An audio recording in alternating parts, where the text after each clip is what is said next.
bonjour et bienvenue dans le podcast Parole d'Histoire, une émission consacrée à l'actualité des livres, des débats, de la recherche en histoire. J'ai le plaisir d'être aujourd'hui avec Victor Pereira, bonjour. Bonjour. Vous êtes maître de conférences en histoire contemporaine à l'université de Pau et des Pays de l'Adour et vous venez de publier aux éditions du Détour.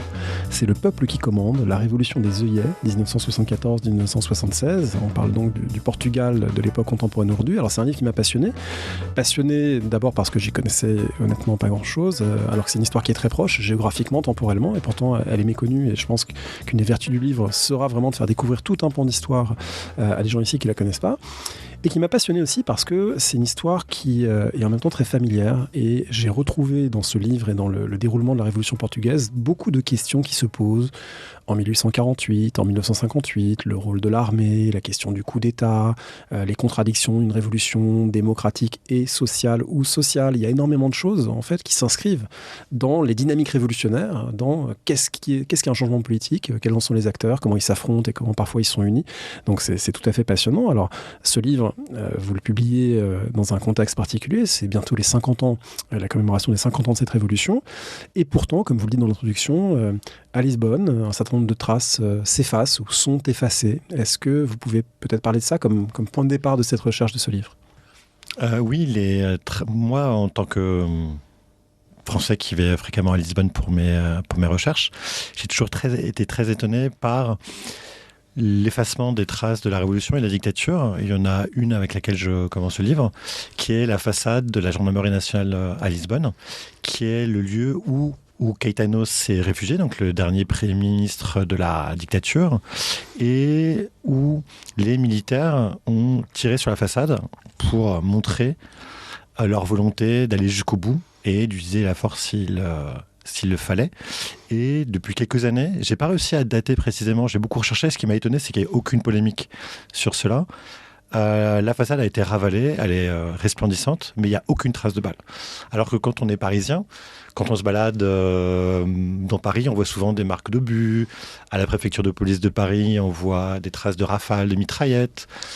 La mémoire des combats reste inscrite, et là, elle a été effacée, retirée, alors que c'est probablement un des événements les plus importants du XXe siècle, portugais. Ce face-à-face militaire, dernier tenant de la dictature, et pourtant ça a été effacé, et encore une fois sans aucun débat. J'ai eu beau chercher, j'ai trouvé aucun débat. Et il y a un autre élément que j'évoque, c'est la transformation de l'ancien siège de la police politique en logement de luxe. Là, il y a eu un débat dans les années 2000. C'est la PIDE. Exactement, la police politique, la PIDE, la police internationale et de défense de l'État, qui était un bâtiment vide en plein cœur de Lisbonne, un quartier plutôt huppé. Oui, donc ça alimentait forcément les appétits des promoteurs. Exactement, et ces appétits des promoteurs pour faire des logements de luxe, on peut trouver que c'est une drôle d'idée de vouloir vivre dans un lieu où il y a eu des tortures, où était le siège de la surveillance de la population. Et néanmoins, ce qu'ont obtenu les d'anciens prisonniers politiques, c'est qu'il y ait une plaque qui indique que ce lieu était le siège de la police politique et qu'il y a eu des morts avant la Révolution et pendant le jour de la Révolution. Alors cet effacement partiel, il accompagne un phénomène que vous affrontez aussi dans le livre, qui est une forme peut-être d'euphémisation, de minimisation de la dynamique révolutionnaire, puisque un petit peu à la façon dont on évoque en Europe de l'Est la révolution de velours, là c'est la révolution des œillets, et on met l'accent sur le côté festif et coloré de la chose, en perdant peut-être de vue que c'est une révolution qui a été sanglante. Et peut-être qu'il faut aussi le dire en commençant l'émission, c'est pas une révolution, contrairement à ce qu'on lit parfois, qui n'a fait aucun mort. Tout à fait. Il y a souvent ce mythe assez romantique qu'une partie de la population portugaise se plaît à diffuser et qui s'accorde à une vision de ce que sont les Portugais, avec notamment une occultation de la violence dans l'histoire et notamment la violence coloniale, mais qui est de dire que cette révolution a été pacifique et presque a été voulue comme pacifique, alors que le déroulé des événements montre bien qu'il y a eu à différents moments des possibilités d'usage de la force et d'usage des armes dans les deux camps, et il y a eu usage des armes, notamment de la police politique, qui a donc fait 4 morts en tirant sur la foule. Mais quand les insurgés du MFA, du Mouvement des Forces Armées, sortent de leur caserne, ils pensent qu'ils vont utiliser les armes. Ils ne sortent pas de leur caserne en voulant faire une révolution pacifique. Et donc c'est quelque chose qui est resté accolé à cette révolution. Donc tant mieux, évidemment, qu'il y ait eu que 4 morts. Il y a eu un 5e qui est un agent de la police politique, et qu'il n'y ait eu que 5 morts. L'idée, c'est pas de dire qu'il aurait fallu plus de morts. Mais ce qui est très intéressant, c'est que tout de suite était accolée cette idée de non-violence, de pacifisme, alors que c'est la conjonction des événements et le fait que d'un coup d'État, on est passé très vite à une révolution. Chose qui n'était pas du tout prévue par les militaires, c'est que la population civile sorte dans les rues et soutiennent les insurgés et les nourrissent, leur donnent des indications, les aident et à la fois leur donnent une sorte de courage, mais aussi découragent complètement les quelques militaires qui étaient encore sous les ordres des commandants ou des officiers fidèles à la dictature. Cette dictature, il faut peut-être la contextualiser. On va revenir sur ces étapes, révolution, coup d'État, rôle de la population, mais il faut dire un peu ce qu'était l'Estado Novo, ce qu'était ce régime de Salazar. Salazar, qui n'est plus au pouvoir, donc il n'est pas renversé par cette révolution d'avril 1974, mais son héritage politique est bien présent. Et c'est un élément important parce qu'évidemment, ça influe sur le regard qu'on porte sur la révolution. Si on dit qu'on met à bas une dictature fasciste, c'est pas la même chose que de dire qu'on a finalement fait une transition avec un régime conservateur, sympathique, dont les méfaits pourraient être minimisés. Donc, quelle caractérisation on peut donner? Quel est le type de régime qui va chuter en ce printemps 1974? En France, il y a eu un débat extrêmement fort qui était sur le fascisme français. Y a-t-il un fascisme français? Au Portugal, l'historiographie est fortement clivée autour de la question de la caractérisation de la dictature. Est-ce que c'est un fascisme ou est-ce que ce n'est pas un fascisme? Juste après la Révolution portugaise, dont l'historiographie, cela faisait aucun doute, c'était un régime fasciste. Depuis les années 90, en utilisant des travaux de sciences politiques ou d'histoire au niveau international, certains historiens, pas tous, ou politistes, ont plutôt considéré ce régime comme un régime autoritaire et non pas fasciste. Évidemment, ça pose plein de questions et c'est un débat qui dépasse l'historiographie, qui est aussi un débat politique. Pour certains, dire que le salazarisme n'est pas un fascisme, c'est le banaliser, c'est diminuer le poids de la répression qu'a dû endurer une partie de la population, voire toute la population, mais certains plus fortement, du fait d'arrestations, déportations, voire d'assassinats.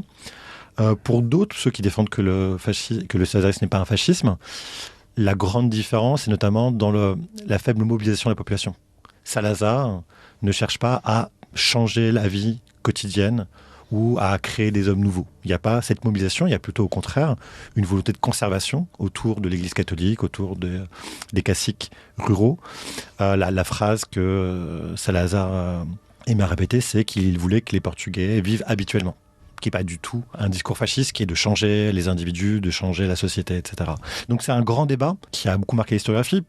Pour ma part, je trouve que c'est un débat qui est parfois vain, parce qu'en fait, c'est la quête de caractérisation. Exactement, voilà. La question d'étiquette. Et au final, souvent, le débat se réduit à quelques discours de Salazar. À un moment, il a dit ça, à un moment, il a dit ceci. Et donc, il est fasciste ou pas fasciste, alors qu'on ne s'intéresse pas assez, à mon goût, aux pratiques. C'est-à-dire aux pratiques d'encadrement, aux pratiques de la régulation économique et sociale. Et ça demande souvent des travaux longs, basés sur un travail d'archives conséquent et qui est parfois moins rémunérateur en termes, si vous voulez accéder au débat public. C'est plus simple d'avoir une opinion tranchée sur fascisme ou pas fascisme, plutôt que de faire une longue étude sur des archives pour vous dire qu'en fait, la question n'est peut-être pas si pertinente que cela. Alors, ces travaux sur le fascisme à l'échelle européenne, qui ont réfléchi à sa caractérisation, ils mettent souvent l'accent aussi sur une composante importante qui est la guerre. Alors, le régime de Salazar, c'est un régime qui est engagé, presque dans une marche forcée, dans une fuite en avant, dans des guerres de décolonisation que le Portugal est le dernier grand pays à affronter et dans lesquels il refuse obstinément, et c'est l'une des causes fondamentales de sa chute, de renoncer à ses colonies. Mais là, en l'occurrence, si on revient un petit bout à la question du fascisme, le Portugal de Salazar évite à tout prix de participer à la Seconde Guerre mondiale. Il sait très bien les conséquences délétères que cela pourrait avoir pour son régime et pour le pays. Et donc, une des définitions souvent du fascisme, c'est des régimes qui cherchent la guerre. Agressifs, expansionnistes. C'est pas du tout le cas. Et les guerres coloniales, c'est pas ce qui distingue une démocratie d'une dictature, parce que des pays comme la France ont mené des guerres coloniales tout en étant des démocraties. Et effectivement, à partir de 61, donc d'abord en Angola, puis en 63 en Guinée-Bissau, puis en 64 au Mozambique, il y a des mouvements anticoloniaux de libération qui, appuyés par le camp communiste ou d'autres pays comme Cuba par exemple, vont mener une guerre de guérilla et le Portugal de Salazar va refuser toute idée de décolonisation, toute idée de négociation. Pour lui, ce ne sont pas du tout des partenaires légitimes, ce sont des terroristes étrangers, et avec une idée que j'essaie d'expliquer dans le livre avec d'autres, qui est une idée qui peut nous paraître étrange, parce qu'on est dans les années 60-70, c'est très anachronique, mais c'est dire que le Portugal est différent des autres empires, différent de l'Empire français, britannique, italien ou d'autres, et que le Portugal, étant le premier pays européen à avoir mis les pieds en Afrique, a 500 ans de présence en Afrique et a constitué des sociétés métissées. Et comme je disais tout à l'heure, avec une occultation de la violence coloniale et la participation du Portugal dans la traite négrière. Et donc, le discours de Salazar, c'est de dire que nous n'allons pas partir parce que nous avons créé des sociétés métissées basées sur une rencontre et qu'il n'y a pas d'un côté des Européens et des Africains, il n'y a que des Portugais. Et donc, derrière cette rhétorique qui masque totalement la réalité de la colonisation, refuse totalement d'envisager toute décolonisation. Et on est très frappé, même s'il y a cet habillage particulier qui est ce lusotropicalisme, un concept emprunté à un anthropologue, mais finalement dévié politiquement, on est très frappé par le fait qu'effectivement, on est dans un pays qui est à contre-temps des évolutions temporelles. Au moment où en France il y a mai 68, et dans le monde évidemment les années 68, il y a un 68 quand même avec une chape de plomb sur l'expression politique au Portugal. La plupart des pays ont décolonisé leur territoire plus ou moins contraint. Le Portugal, il maintient des guerres extrêmement coûteuses. Donc là, on a l'impression d'un décrochage. Et est-ce qu'une partie de la population avait le sentiment, ce décrochage, avait le sentiment d'être à contre-temps de l'histoire mondiale, de l'histoire européenne? Une grande partie de la population n'avait pas accès aux informations de l'extérieur. La censure régnait sur la presse, la télévision était évidemment aux ordres, la radio également. Il y avait certes quelques radios qui émettaient depuis l'étranger vers le Portugal. Et donc, il y avait une sorte de chape de plomb sur la société portugaise. Néanmoins, ces années 60-70, qui sont aussi les années de la guerre coloniale, c'est des années d'un énorme flux migratoire. Et plus d'1 million de Portugais quittent leur pays, alors que le pays compte moins de 9 millions d'habitants, donc c'est plus de 10% de la population. Et la principale destination, c'est la France, avec 900 000 Portugais qui arrivent entre 1957 et 1974. Et ça, évidemment, cela va avoir des effets au Portugal, puisque c'est des gens qui écrivent, mais surtout qui rentrent au Portugal pendant les vacances. Et donc qui vont diffuser au Portugal et dans des lieux qui étaient isolés, où les gens avaient de très faibles pratiques de lecture, de journaux notamment, des informations sur ce qui se passe à l'étranger, sur ce qui se passe en France, sur comment fonctionne, ce qu'ils ont pu apprendre d'un fonctionnement d'une démocratie et d'autres processus. Et donc ça va ouvrir la société portugaise, et notamment la société rurale portugaise, au reste du monde. Et évidemment, certains vont prendre vraiment conscience de ce décalage entre ce qui se produit au-delà des Pyrénées et ce qui se produit au Portugal, sous cette chape de plomb de la censure.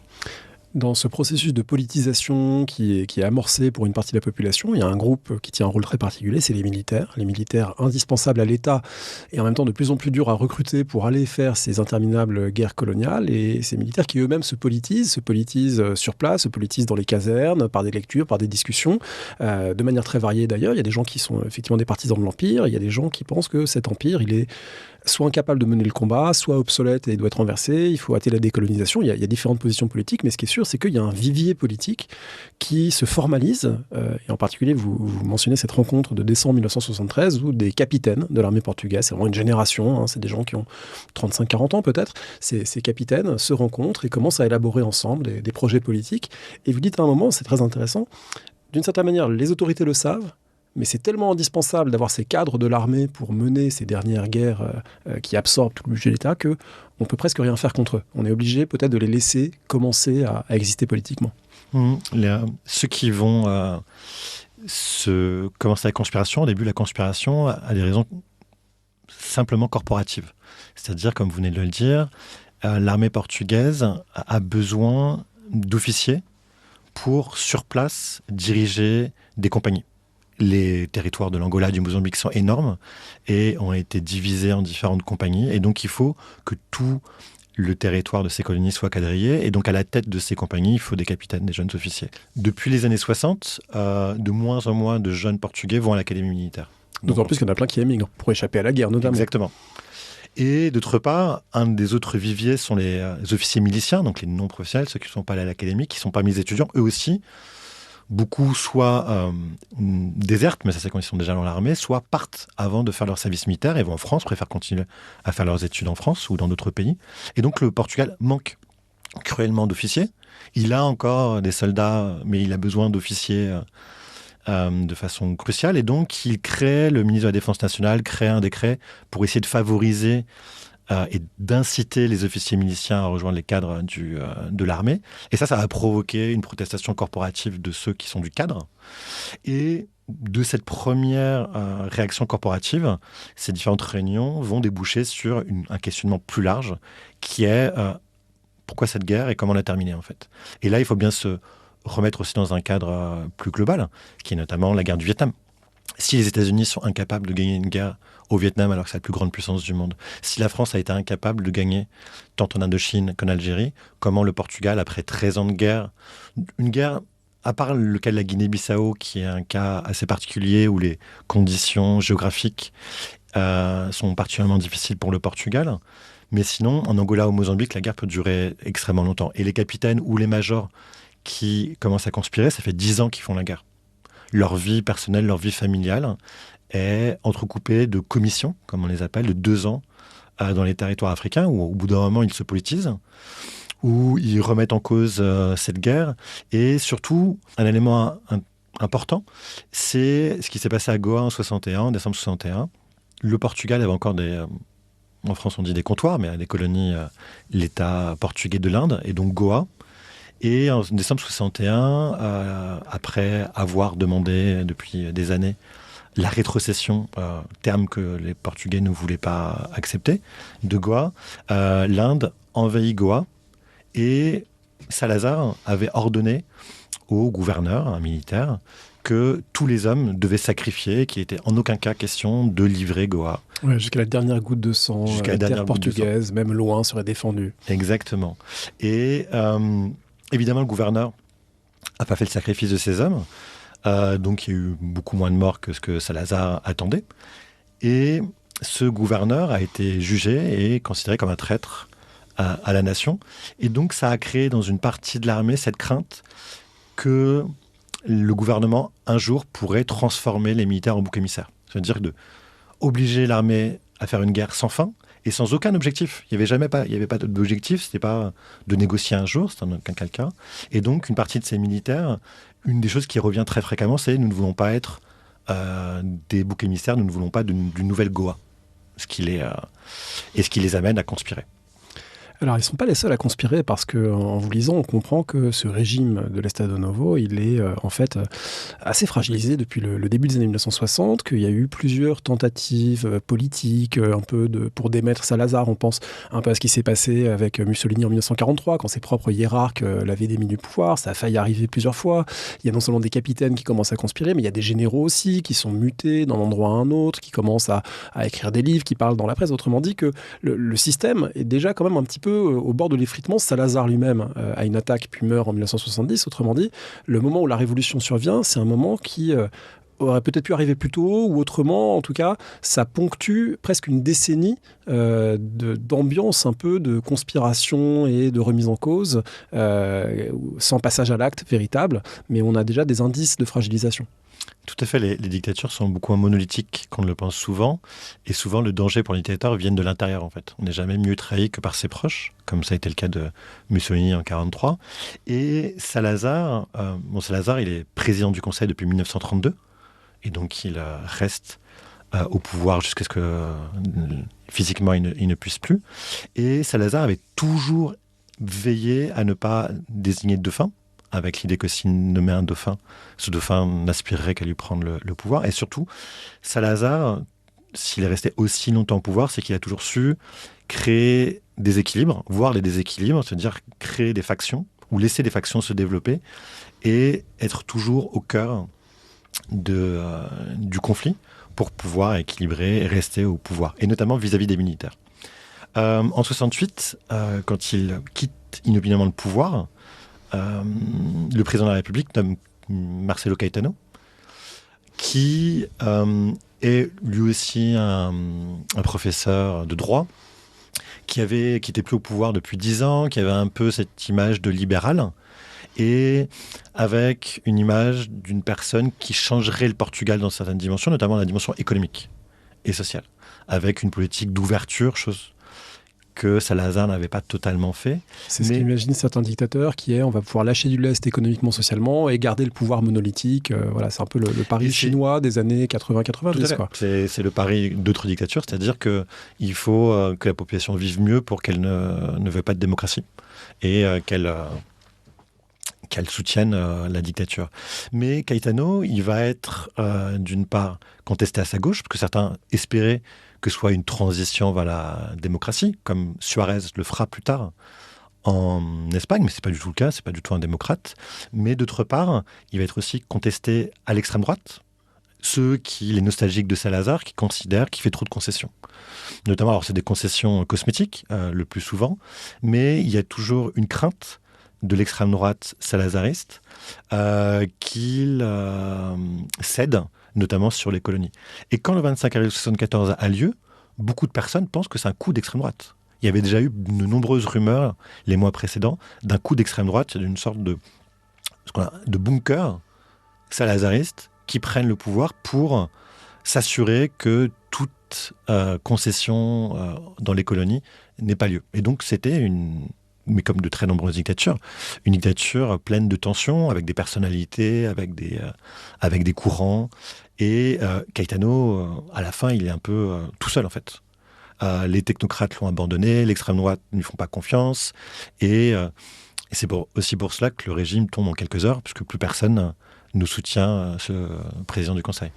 J'en profite pour glisser un petit conseil de lecture qui porte sur une autre période, un autre endroit, mais j'ai souvent pensé en lisant votre livre, c'est le livre récent de Francis Démier sur le coup d'État de 1851, qui est un magnifique livre sur le 19e, et on retrouve comme ça ces ambiances de société à la veille d'un coup d'État, avec des factions, des gens qui se jaugent, qui se méfient, des processus politiques qui vont très vite, avec des acteurs qui doivent changer très très vite de position. C'est très intéressant à lire en parallèle. Alors, sans doute, on arrive au moment où il faut faire, je dirais, un double portrait de deux des grands protagonistes de cette révolution portugaise. D'un côté, celui qui incarne par certains côtés cette énergie des jeunes capitaines politisés et politisés à gauche, qui est Otelo Saraiva da Carvalho, qui a cette figure assez charismatique de ce mouvement.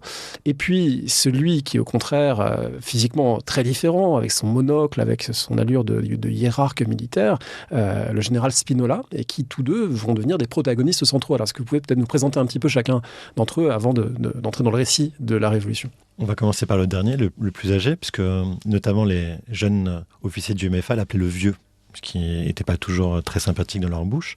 Donc Spinola, Antonio de Spinola, c'est un militaire qui a fait toute sa carrière dans l'armée portugaise, dans la gendarmerie portugaise, qui était observateur du côté franquiste, bien évidemment, au moment de la guerre d'Espagne, qui est observateur en Union soviétique, du côté allemand, bien entendu, et qui fait une carrière militaire assez linéaire, et qui se porte volontaire en 61 pour aller combattre en Angola, et qui développe, il s'y fait remarquer par ses capacités d'initiative au début d'une guerre où il faut un peu tout apprendre. Et en 68, c'est encore Salazar qui le nomme gouverneur de Guinée-Bissau, où il est à la fois gouverneur et chef militaire. Et donc, comme je le disais rapidement tout à l'heure, la Guinée-Bissau, c'est certes un petit territoire, mais il y a de la jungle. Une partie de la marée occupe une partie du territoire chaque jour. Il y a plein de cours d'eau. Et en plus, au nord, il y a le Sénégal, mais surtout au sud, il y a la Guinée-Conakry. Guinée-Conakry dirigée par Sékou Touré, qui soutient très fortement le PAIGC, donc le Parti africain d'indépendance de la Guinée-Bissau et du Cap-Vert, dirigé par Amilcar Cabral, grand théoricien marxiste, mais aussi dirigeant charismatique. Et donc, en 68, la situation est déjà très difficile en Guinée-Bissau. Et donc, Salazar nomme Spinola, qui est vu comme un officier exigeant, mais aussi inventif.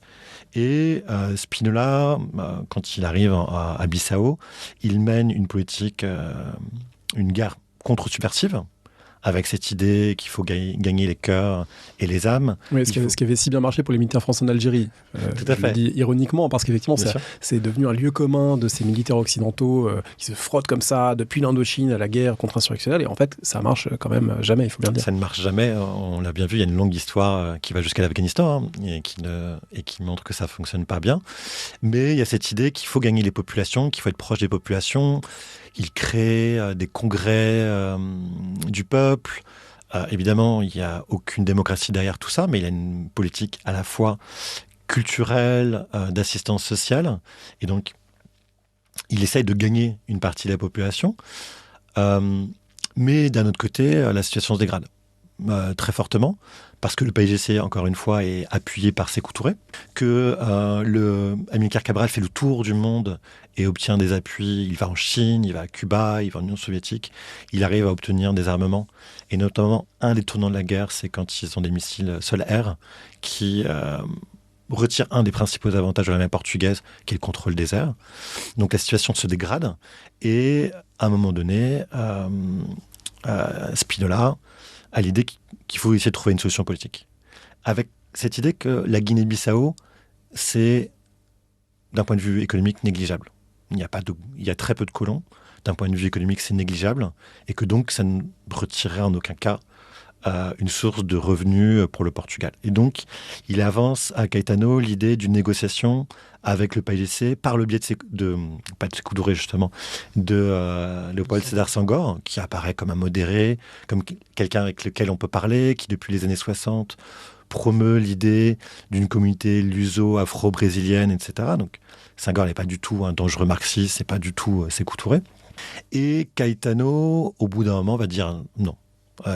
Il dit cette phrase terrible et qui va beaucoup influer sur certains militaires. Les armées sont faites pour faire la guerre et ils peuvent les perdre. Donc, vous continuez la guerre. Et il n'est en aucun cas de négocier avec qui que ce soit, parce que si on négocie en Guinée, ensuite, il faudra négocier en Angola, au Mozambique, et ça sera une sorte d'effet domino. Et donc, à partir de là, Spinola se détache de Caetano, commence à rédiger un livre qui sera publié début 1974. Et Spinola avait un certain charisme autour de certains officiers. Et certains officiers dits spinolistes vont critiquer Caetano et vont être un des moteurs des mobilisations du mouvement des capitaines dès fin 1973.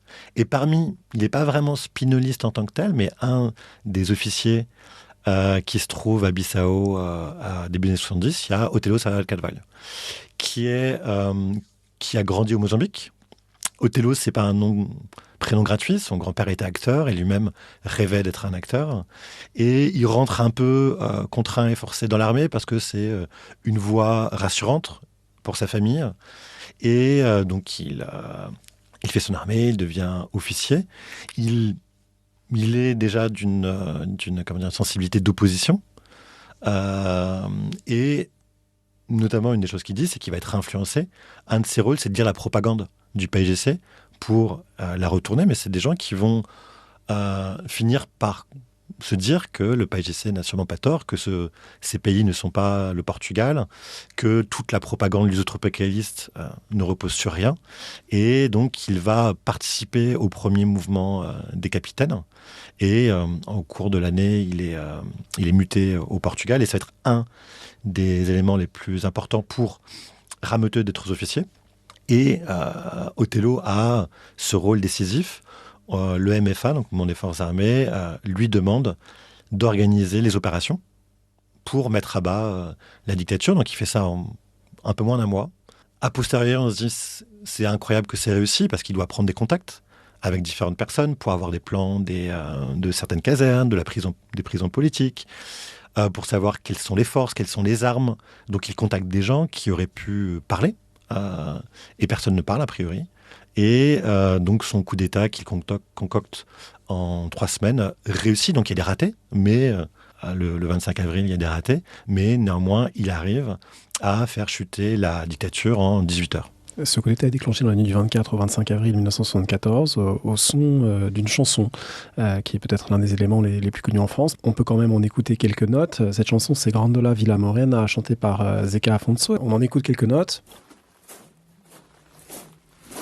Grandola Vila Morena, terra da fraternidade.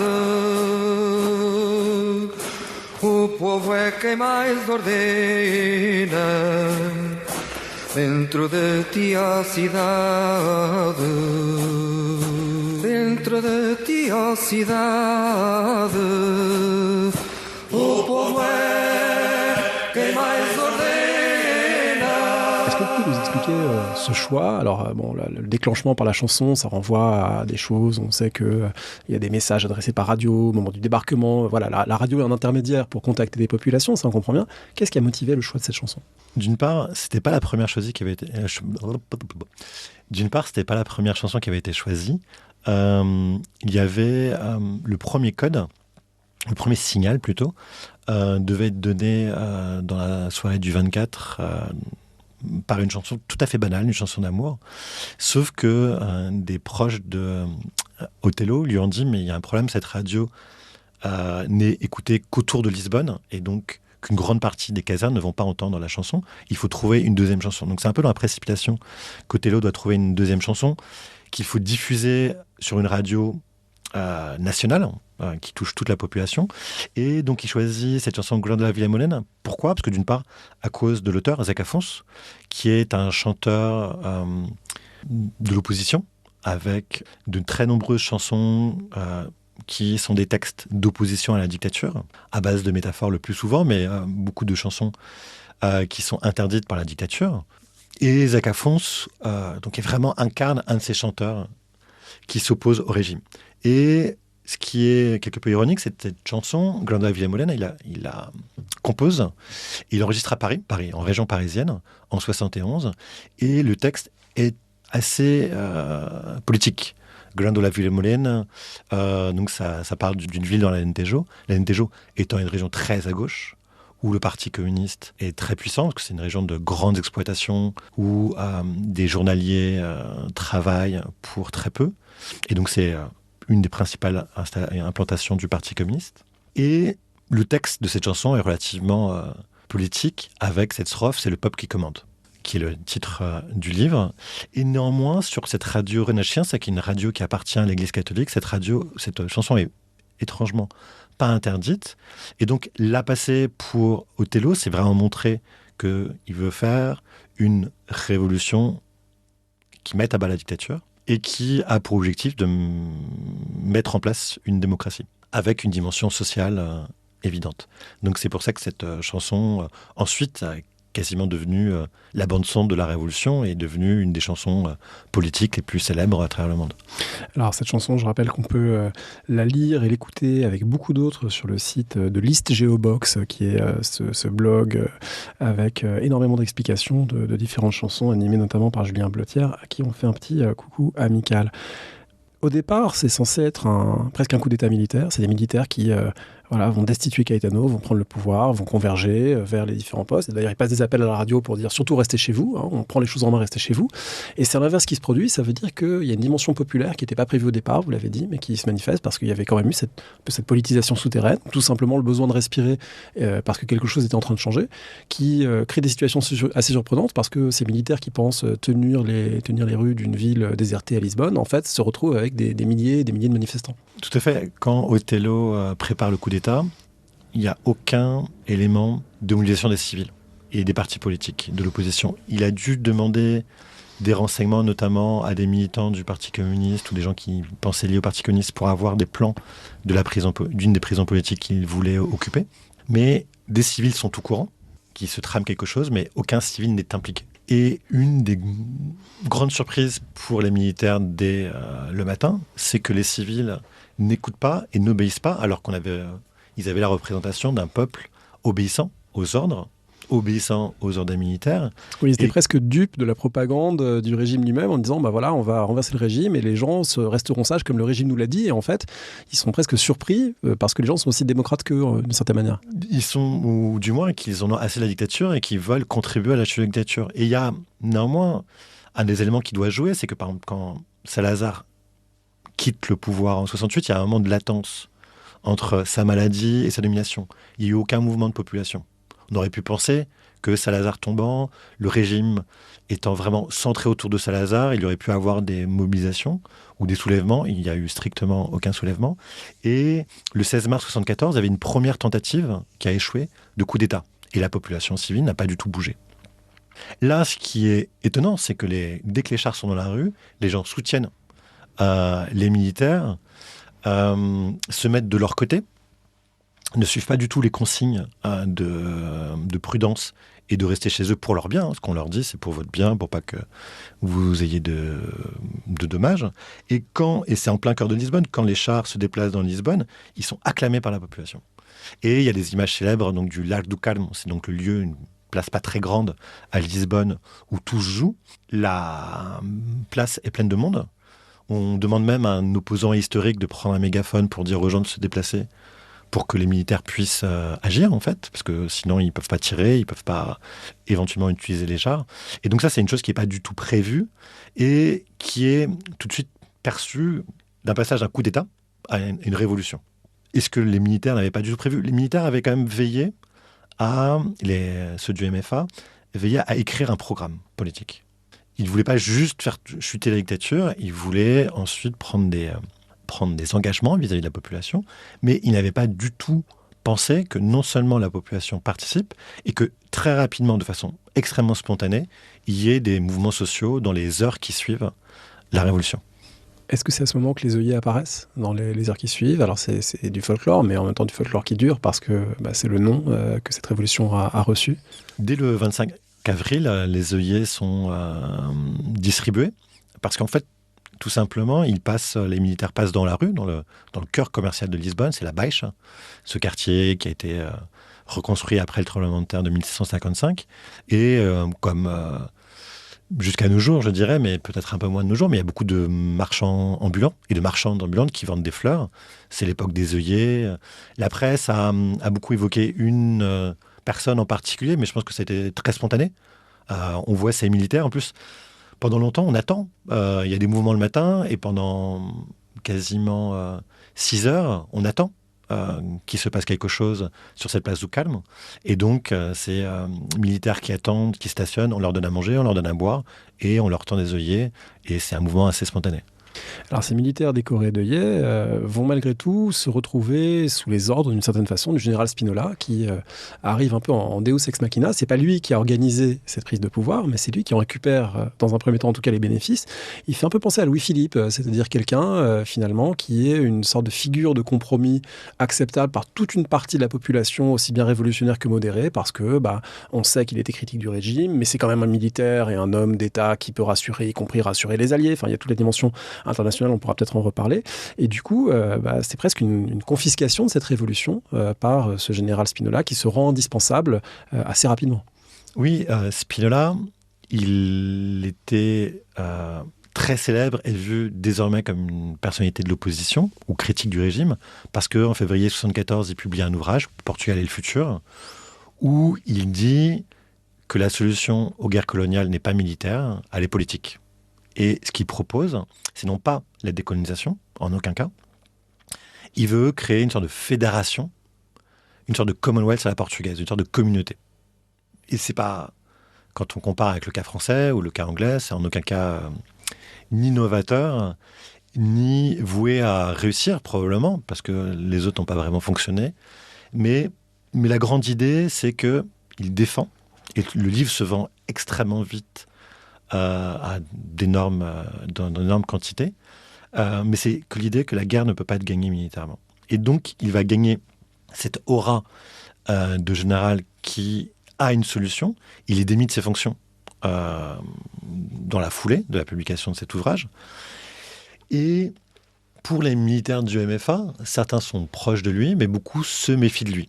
Se méfie de lui, de sa volonté de pouvoir personnel, parce que notamment en Guinée-Bissau, il a mis en place une machine de promotion de sa personne, notamment avec l'usage du monocle, avec l'usage de la presse portugaise et étrangère. Il publie des livres où il expose ses idées sur la guerre, etc. Donc il y a une vraie volonté de sa part de se mettre en avant.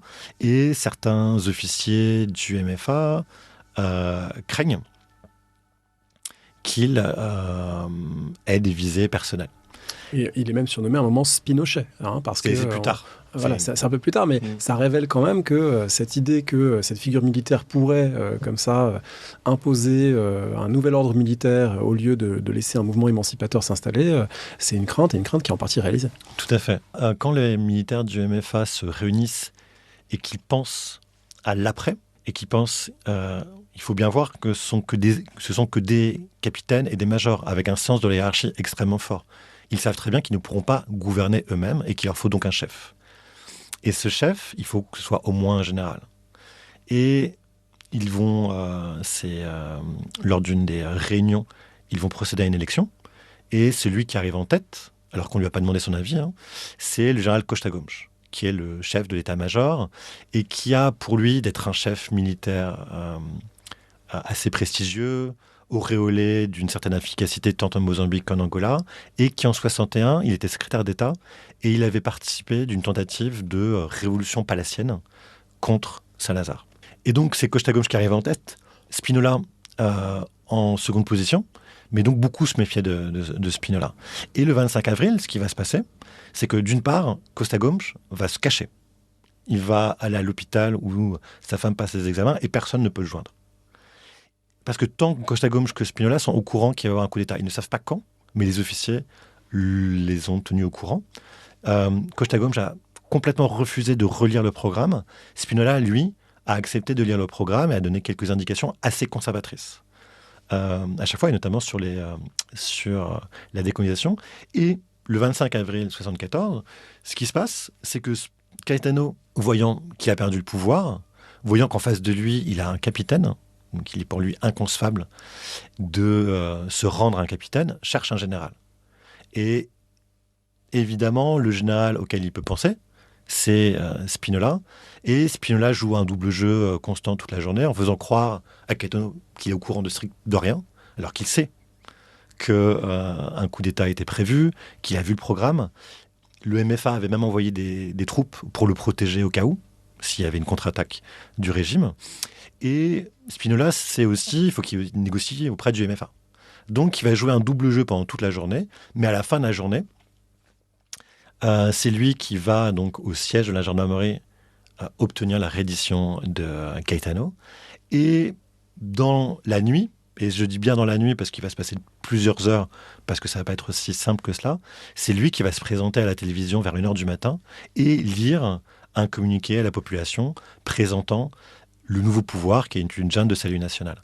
Mais donc Spinola va réussir à devenir l'homme incontournable dans la journée, alors que ce n'était pas l'objectif des insurgés, des militaires du MFA, qui voulaient que ce soit Costa Gomes qui le soit et qui se méfiaient. Et ils vont tout de suite se méfier de lui parce que dans la soirée du 25 avril, quand il s'agit de préparer la communication et le programme qu'on va présenter au pays, programme que Spinola avait déjà lu et avait déjà amendé, Spinola va dire « Ah non, ce programme, c'est pas le bon programme, on verra ça plus tard ». Et donc les militaires du MFA disent non, il faut tout de suite un programme. Et notamment la grande opposition, ça va être les militaires du MFA voulaient que soit clairement dit que l'objectif était l'autodétermination des colonies, tandis que Spinola dit il n'en est pas du tout question. Ce qu'il faut, c'est la communauté lusiade, un Portugal pluricontinental, il faut négocier. Mais donc là, tout de suite, un quiproquo naît plus qu'un quiproquo, un conflit naît entre les officiers du MFA et Spinola, qui pense en fait, dans la nuit du 25 avril, qu'il va pouvoir très très rapidement se jouer de ces jeunes officiers. Il y a plus de 30 ans d'âge qui les sépare, il pense qu'il est expérimenté, qu'il est doué politiquement, et que donc il va rester longtemps le chef, puis rester longtemps président de la République. Alors ça s'est pas passé comme ça, on peut évidemment pas tout raconter parce qu'on a déjà pas mal parlé, il faut qu'on couvre un ou deux autres aspects de votre livre, mais c'est déroulement presque d'une pièce de théâtre avec plusieurs actes et ponctué par un deuxième acte où en septembre 1974, Spinochet, comme on le surnomme, finit par être écarté du pouvoir après des mauvaises manœuvres politiques, puis il tente de revenir par un putsch en mars 75, donc voilà, il y a des allers-retours considérables, et puis derrière tout ça, à l'horizon de ces changements à la tête du pouvoir provisoire pouvoir, parce qu'il y a, je crois, 5 gouvernements successifs en l'espace d'un an, des remaniements, des plein de questions qui se posent, puis un horizon quand même qui est l'horizon des élections. Et là encore, les parallèles sont très frappants avec 1848, parce que, d'une certaine manière, pour la première fois, massivement, un peu comme les Français en avril 1848, une population entière va voter, les femmes vont voter. Pour la première fois, les Portugais, la plupart n'ont jamais voté, les jeunes, et certains il y a longtemps, et de manière très limitée. Et donc ça veut dire que c'est un enjeu très important. Et comme en 1848, ce qu'on peut redouter, c'est qu'il y a une majorité silencieuse, conservatrice, qui peut-être fasse dévier la révolution de son cours. Et donc, ça pose plein de questions sur comment on va voter, sur quoi on va voter. Est-ce que les émigrés pourront voter ou pas? Donc, est-ce qu'on peut restituer un petit peu cet enjeu électoral qui est évidemment central dans une révolution qui se fait au nom du peuple? Il faut bien que le peuple s'exprime à un moment. Et en même temps, très inquiétante, parce que si ce peuple s'exprime et qu'il s'exprime contre la révolution, on est quand même bien embarrassé.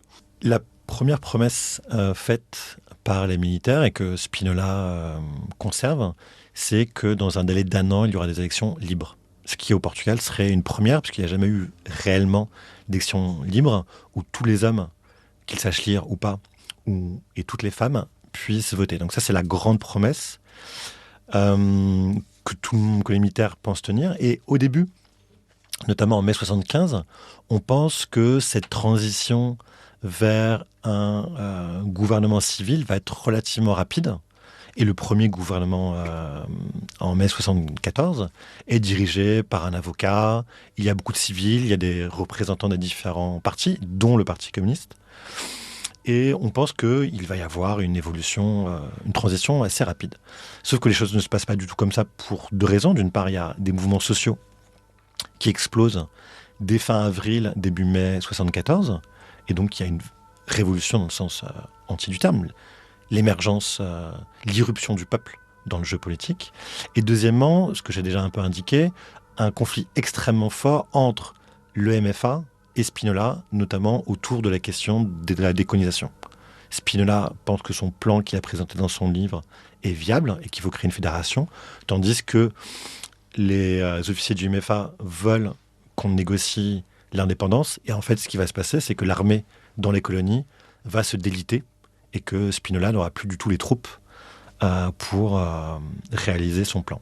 Mais donc, cette tension entre Spinola et le MFA va déboucher sur différents conflits et qui vont amener le MFA à prendre une place politique beaucoup plus grande. Et à partir du 2e gouvernement provisoire, le Premier ministre devient militaire et un grand nombre de ministres deviennent des militaires. Et cette révolution va se radicalisant parce que notamment en mars 75, après la tentative de coup d'État de Spinola, qui est un échec total, Spinola craint que les communistes prennent le pouvoir et que le pays, la révolution se radicalise. Cette tentative de coup d'État va radicaliser encore plus la situation. Et quelques jours plus tard, une partie de l'économie nationalisée et surtout est créé un conseil de la révolution. Et une sorte de mainmise des militaires sur le cours des choses politiques. Et pour revenir aux élections, la grande question, pendant un moment, notamment les chancelleries occidentales, le cas de la France, vont craindre que les militaires ne reviennent sur leurs promesses et qu'ils n'organisent pas d'élections. Ils ne vont pas revenir sur leurs promesses, même si certains doutent vraiment de cela, avec cette idée, comme en 1848, comme vous dites, que si le peuple n'est pas encore libéré, on a certes fait tomber 48 ans de salazarisme en 18 heures, mais les structures mentales sont encore présentes et que donc la population n'est pas encore assez éclairée. Le poids de l'Église en particulier. Exactement, et des propriétaires agricoles. Et donc, les gens vont très probablement voter pour une droite salazariste, même si on l'interdit, cette droite salazariste. Mais donc, il y a une grande crainte de ces élections. Et donc, le MFA va réduire la portée de ces élections. Il va dire que ces élections constituantes n'ont que pour objectif, les députés qui seront élus ne devront qu'écrire la Constitution. C'est leur seule prérogative, et que le gouvernement et les politiques qui seront menées ne devront pas découler de la composition de cette assemblée. Et les partis sont obligés d'accepter, notamment le Parti socialiste, soit parce qu'ils le veulent, soit parce qu'ils se disent si on n'accepte pas ça, il n'y aura pas d'élection et il faut qu'il y ait des élections pour qu'on sache enfin quel est le pouvoir respectif. Parce que après la Révolution, le parti qui semble le plus fort, le plus puissant, c'est le Parti communiste, qui vient de décennies de clandestinité, de lutte contre la dictature, et donc il y a une organisation. Tandis que le Parti socialiste, lui, il a été créé en 73. Il a à peine 1 an, il a très peu de militants. Il a certes une personnalité comme Mario Suarez, qui est un peu connu à l'étranger, mais sinon, on ne sait pas du tout. Et donc, ces élections, elles vont être organisées en dépit des réticences d'une partie du MFA, et avec ces restrictions fortes, qui sont celles du pacte parti MFA. Et il va y avoir plusieurs enseignements de ces élections. Le premier, le plus fort, c'est le taux de participation, 92%. Je pense que beaucoup de démocrates dans le monde rêveraient que dans les démocraties où le vote n'est pas obligatoire, on obtienne 92% de participation. Même 60-65, on s'en contenterait en ce moment. Donc 92%, donc pour des gens qui n'ont jamais voté, et dont beaucoup pensaient qu'ils n'étaient pas aptes à comprendre les programmes politiques. Donc 92%, c'est le premier enseignement majeur. Et d'autre part, les autres enseignements, c'est que le Parti socialiste arrive en tête, avec 38%. Donc c'est en aucun cas la droite qui est en tête.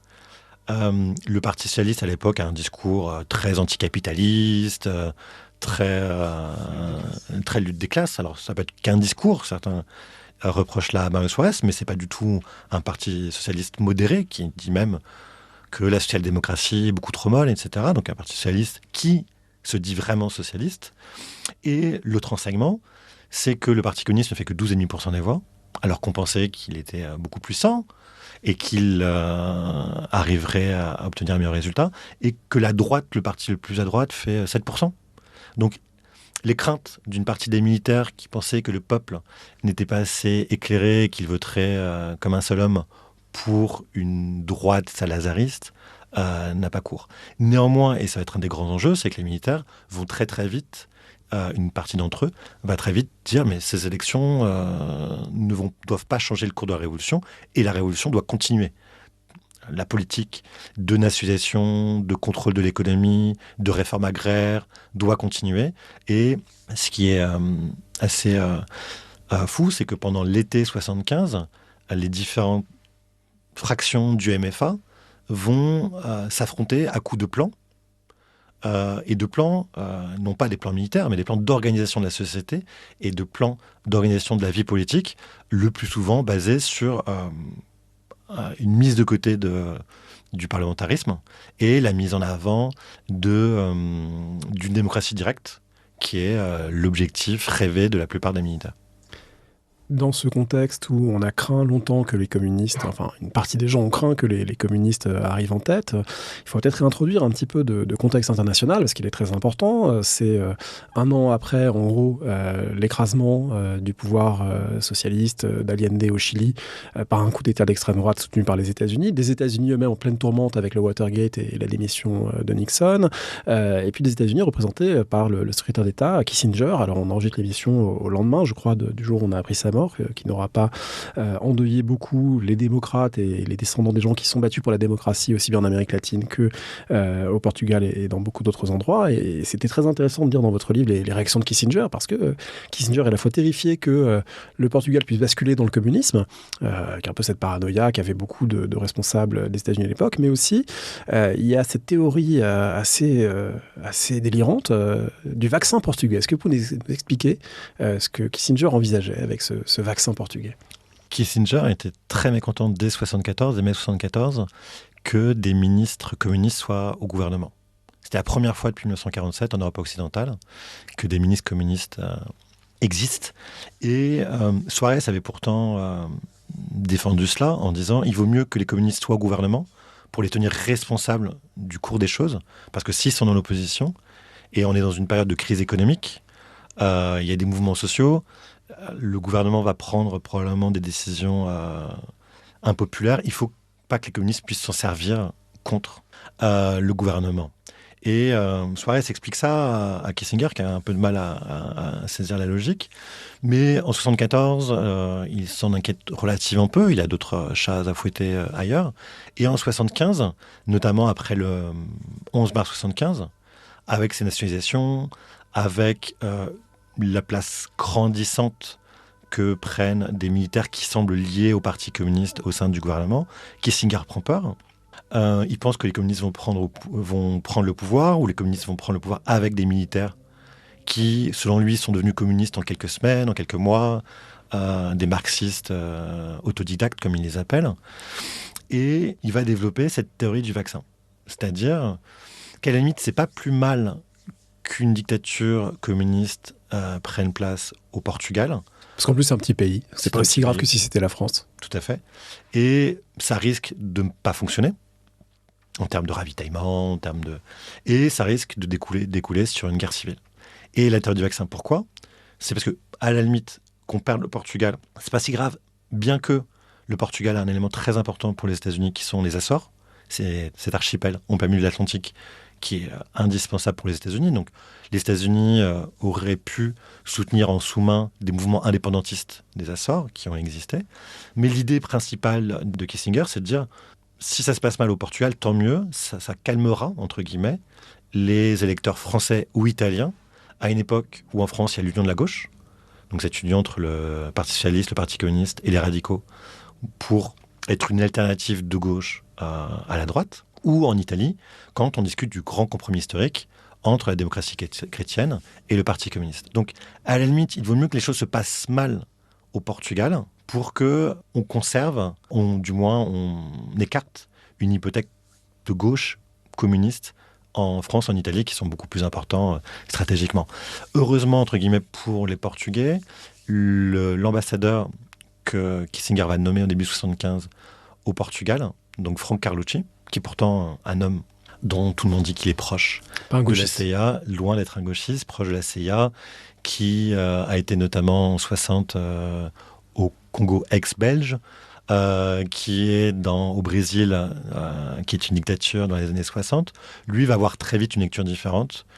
Il dit que Mario Suarez est capable de réduire et de freiner le Parti communiste et qu'il faut plutôt appuyer les modérés, les militaires modérés et le Parti socialiste, et ne pas jouer la politique du pire. Et au final, c'est sa stratégie qui va primer sur celle de Kissinger qui, donc depuis hier, dans différentes nécrologies, on met en avant les erreurs de Kissinger, et des erreurs qui ont parfois conduit à des milliers, voire des millions de morts. Le Portugal n'échappe pas à la règle. La France, évidemment, très attentive. C'est le grand voisin, c'est le grand pays d'émigration de beaucoup de jeunes Portugais. La presse française décrit beaucoup les événements, le pouvoir giscardien aussi. Et puis, il y a même un patron français qui se retrouve pris dans les événements. C'était assez intéressant de voir ça. Un patron français séquestré quelques heures, ce qui rappelle aussi cette dimension sociale. La chute de la dictature, ça relance aussi des dynamiques de mobilisation populaire pour les salaires, pour l'emploi. Un patron français qui aimerait bien que son entreprise échappe à la logique de la Révolution. Oui, dès le 2 mai 1974, donc une semaine après la Révolution, il y a partout au Portugal, ça s'étend, des mouvements de grève dans les milieux industriels, avec des revendications relativement communes. Une augmentation des salaires, les salaires étaient extrêmement bas au Portugal sous la dictature, des congés payés. Et là, on peut penser aux effets de l'immigration. Les gens savent que dans d'autres pays, il y a des congés payés. Et par contre, une des revendications qui est plus originale, entre guillemets, c'est l'épuration des cadres des entreprises, avec cette idée extrêmement forte que pendant plus de 40 ans, les travailleurs et les travailleuses ont été surveillés, n'ont pas eu de droits syndicaux, la police politique était extrêmement présente dans le quotidien de tout un chacun et notamment des ouvriers, et que le patronat avait bénéficié de la dictature pour réduire les libertés et le pouvoir de négociation des travailleurs. Et donc, très rapidement, dans les jours qui suivent la Révolution, il y a des épurations au sein des entreprises, des patrons qui sont écartés, des cadres qui sont écartés, car dénoncés comme des informateurs de la police politique. Et parmi les entreprises qui sont touchées par ces mouvements de contestation de la figure patronale ou des cadres, il y a les entreprises françaises. Parce que depuis les années début des 70, plusieurs entreprises françaises se sont insérées au Portugal, parce que c'est un pays proche, et c'est un pays où la main-d'œuvre coûte extrêmement peu cher. Et c'est un pays où il n'y a pas de droit pour les employés, et que donc la contestation est quasiment inexistante. Et donc je raconte notamment le cas, qui est un cas assez paradigmatique au Portugal, qui est d'une entreprise où il n'y a que des femmes qui fabriquent des survêtements. Et c'est une entreprise qui est possédée par un Français, et qui, quand en mai 1974, c'est les ouvrières, il n'y a que des ouvrières demandent des augmentations de salaire. il refuse. Néanmoins, au cours du mois de mai 1974, une loi impose un salaire minimum, qui était d'ailleurs supérieur à ce qu'elle demandait. Et lui, il refuse. Il ne veut pas payer ce salaire minimum, qui était pourtant bas par rapport à ce qu'il aurait dû payer en France. Et donc, il fait venir une partie de ses employés français pour aller chercher, manu militari, le matériel, les machines, les tissus. Et les ouvrières réussissent, alors en demandant de l'aide à des camarades, ce patron et ses employés sont séquestrés. Il y a des échauffourées. Il faut que l'armée intervienne pour faire sortir cet industriel et ses hommes. Et donc, ça va être un des combats paradigmatiques, d'une part féminins, des femmes qui défendent leur salaire, mais aussi leur dignité. Il y a tout un discours sur la dignité des travailleurs qui était bafoué pendant la Révolution. Et il y a aussi cette idée, tout à l'heure vous avez parlé du Chili, il y a une idée extrêmement forte qui permet de comprendre les mouvements sociaux de 74 et surtout 75, c'est l'idée du sabotage. L'idée extrêmement forte que, comme au Chili, les capitalistes portugais et étrangers évidemment sont contre la révolution, et donc ils vont essayer de saboter la révolution. Et comment ils vont la saboter? En cessant d'investir, en reprenant leurs machines, en provoquant du chômage pour favoriser un retour de la droite au pouvoir. Et donc une partie des contestations ouvrières, et notamment ça est passé par l'autogestion ou par le contrôle ouvrier, où les comités de travailleurs ou les syndicats vont dire au patron, maintenant il faut nous montrer tous les documents liés à la vie de l'entreprise pour nous permettre de prendre notre part dans la gestion de l'entreprise. Et donc évidemment, dans le livre, j'ai surtout pris des documents liés à des archives françaises pour une raison relativement simple, c'est qu'une partie de ces entrepreneurs français se plaignaient auprès des autorités françaises de ce qui leur arrivait, et donc j'avais un ensemble de documents accessibles qui permettaient de comprendre comment fonctionnaient ces mobilisations sociales.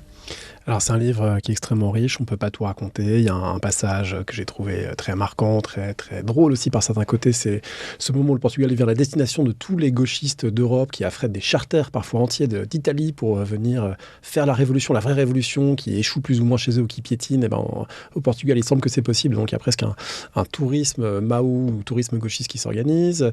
Il y a évidemment des considérations de conclusion très intéressantes, et je renvoie au livre sur la commémoration dans quelques mois qui aura lieu, et sur un paysage politique portugais qui est marqué, comme beaucoup d'endroits en Europe, par une émergence de l'extrême droite. Et donc, quel est le sens du 25 avril et comment le défendre aujourd'hui? Donc, pour tout ça, évidemment, je renvoie au livre. Peut-être qu'avant de terminer, vous pouvez donner un conseil de lecture pour prolonger un petit peu ce dont on a parlé à ce micro. Je vais vous conseiller un roman d'un des auteurs portugais les plus connus, parce qu'il a gagné le prix Nobel de littérature en 1998. Il s'agit de José Saramago. José Saramago que j'évoque. Il était journaliste. Il était journaliste à l'époque, et ses positions étaient ambiguës à l'époque, parce qu'il était proche du Parti communiste, et notamment vis-à-vis des élections. Il était très dubitatif par rapport aux élections, mais il ne reste pas moins que c'est un grand écrivain qui a eu... Sa carrière d'écrivain a été très tardive dans sa biographie, parce qu'il a commencé à vraiment multiplier les romans à plus de 50 ans. Mais notamment, un des romans que je pourrais conseiller de Saramago, c'est celui qui s'appelle Levé de terre, qui est une sorte de fresque sur les paysans de l'Alentejo, donc de ces régions de latifundium, tout au long du XXe siècle. Et on n'en a pas eu le temps d'en parler là, mais une des choses aussi qui va marquer la Révolution, c'est ce mouvement de réforme agraire, d'occupation des grandes exploitations dans le sud du pays. Et Saramago, dans cet ouvrage, a fait une longue fresque de la vie quotidienne et des luttes de ces paysans sans terre de l'Alentejo. Donc c'est un des conseils que je pourrais vous faire. Si je peux, je complète avec deux lectures plus histoire, sciences sociales. L'histoire mondiale des révolutions à la découverte, ce volume collectif où la révolution portugaise a sa place. Et puis, un livre, je pense, qui est intéressant à lire en parallèle, c'est, si je ne me trompe pas, de Sophie Babi, sur la transition démocratique espagnole, et sur, là aussi, une transition démocratique un peu mythifiée parfois comme non violente, la démocratie qui s'impose un peu par magie, et qui montre un processus beaucoup plus conflictuel. Et je pense que les deux livres gagnent à être regardés en parallèle. Vous serez où le 25 avril 2024 ?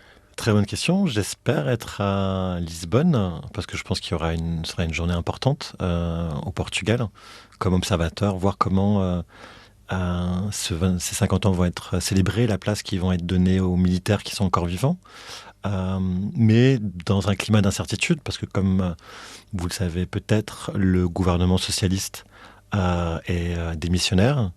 Il va y avoir des élections le 10 mars 2024, donc quelques semaines avant, et on est dans une situation où on ne sait pas très bien si il va y avoir une majorité claire, soit de gauche, soit de droite, qui va s'exprimer, ou qui va sortir de ces élections.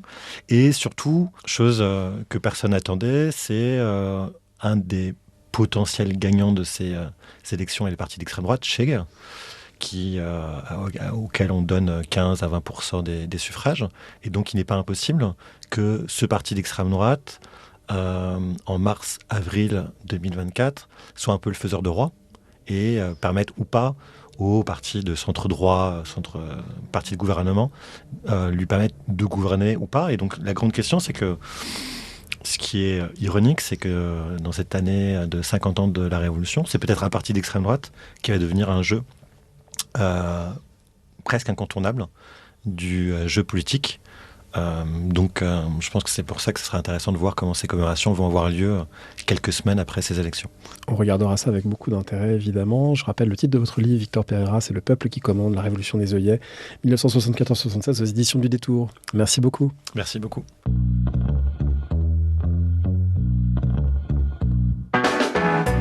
Merci de nous avoir écoutés. Rendez-vous sur le site www.paroledhistoire.fr pour toutes les informations sur le podcast, pour vous abonner, écouter ou télécharger les autres émissions.